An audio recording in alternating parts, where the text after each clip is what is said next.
দক্ষিণবঙ্গের জেলাগুলিতে বৃষ্টিপাতের সম্ভাবনার কথা বলা হচ্ছে হাওয়া অফিসের তরফ থেকে। গতকাল থেকে বেশ কিছুটা নিম্নমুখী হয়েছে পারদ, তবে ভারী বৃষ্টির কোনো সম্ভাবনা নেই। এই বৃষ্টির জেরে আরও খানিকটা ঠান্ডা বজায় থাকবে দক্ষিণবঙ্গের জেলাগুলোতে, তবে তাপমাত্রা আগামী সময়ে আবারও বাড়বে এমনটাই বলা হচ্ছে হাওয়া অফিসের তরফ থেকে।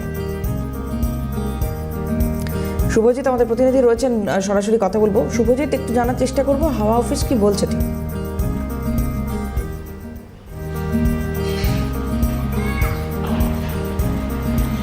দেখো, তোমাকে জানিয়ে রাখি, আলিপুর আবহাওয়া দপ্তর সূত্রে খবর যে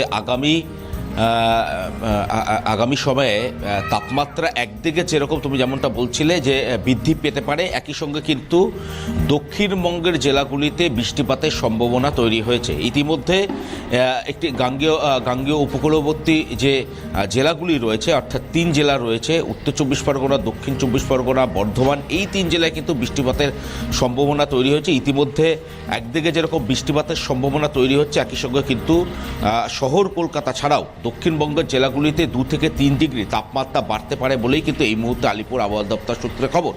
ইতিমধ্যে আমরা জানি যে বেশ কিছুটা তাপমাত্রা বৃদ্ধি পেয়েছে। বেশ কয়েকদিন হালকা ঠান্ডার যে অনুভূতি, সেই শীত অনুভূতি করবে শহরবাসী ঠিকই, কিন্তু আগামী সময় অর্থাৎ আগামী সপ্তাহ থেকে কিন্তু তাপমাত্রা অনেকটাই বাড়তে পারে। 2 থেকে 3 ডিগ্রি তাপমাত্রা বাড়ার একদিকে সম্ভাবনা থাকছে। একই সঙ্গে কিন্তু বৃষ্টিপাতেরও সম্ভাবনা তৈরি হয়েছে দক্ষিণবঙ্গের জেলাগুলিতে। উত্তরবঙ্গের ক্ষেত্রে কিন্তু বৃষ্টিপাত হওয়ার কোনো সম্ভাবনা নেই। মালদা, মুর্শিদাবাদ, 2 দিনাজপুর, শিলিগুড়ি, কালিম্পং, কার্শিয়াং, দার্জিলিং, এই জেলাগুলিতে কিন্তু এই মুহূর্তে বৃষ্টিপাতের কোনো সম্ভাবনা নেই, কিন্তু তাপমাত্রা বৃদ্ধি হবে, যেটা আলিপুর আবহাওয়া দপ্তর সূত্র খবর। অর্থাৎ শুধুমাত্র দক্ষিণবঙ্গ নয়, উত্তরবঙ্গের ক্ষেত্রেও কিন্তু তাপমাত্রা কিছুটা হলেও তাপমাত্রা বৃদ্ধি হবে।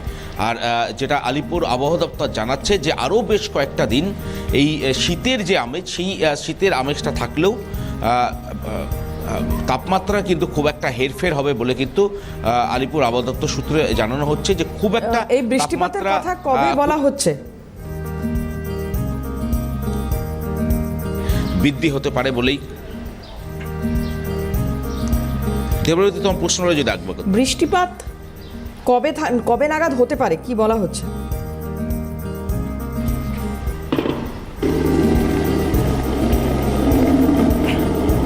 দেখো, আলিপুর আবহাওয়া দপ্তর সূত্র খবর যে আগামী সপ্তাহে কিন্তু বৃষ্টিপাত হওয়ার সম্ভাবনা রয়েছে। অর্থাৎ আগামী সপ্তাহ থেকে একদিকে যেরকম বৃষ্টিপাতের সম্ভাবনা থাকছে, আগামী 2-3 দিনের মধ্যে বঙ্গোপসাগরের ওপর একটি নিম্নচাপের সৃষ্টি হতে পারে বা ঘূর্ণাবর্ত যে তৈরি হওয়ার সম্ভাবনা রয়েছে, এবং সেই ঘূর্ণাবর্তর জেরেই কিন্তু দক্ষিণবঙ্গের জেলাগুলিতে মূলত বৃষ্টিপাত হওয়ার সম্ভাবনা রয়েছে। কিন্তু উত্তরবঙ্গের জেলাগুলিতে বৃষ্টিপাত না হলেও সেখানেও কিন্তু প্রভাব এই ঘূর্ণাবর্তের পড়বে। তার কারণ শুধুমাত্র দক্ষিণবঙ্গের জেলাগুলিতেই তাপমাত্রা কমবে এমনটা নয়, উত্তরবঙ্গের জেলাগুলির ক্ষেত্রেও কিন্তু তাপমাত্রা বৃদ্ধির সম্ভাবনা রয়েছে। অর্থাৎ হালকা শীতের। বুঝতে পেরেছি। শুভজিৎ, আপাতত অনেক ধন্যবাদ তোমাকে। কথা বলছিলাম, শুভজিৎ ছিলেন আমাদের সঙ্গে।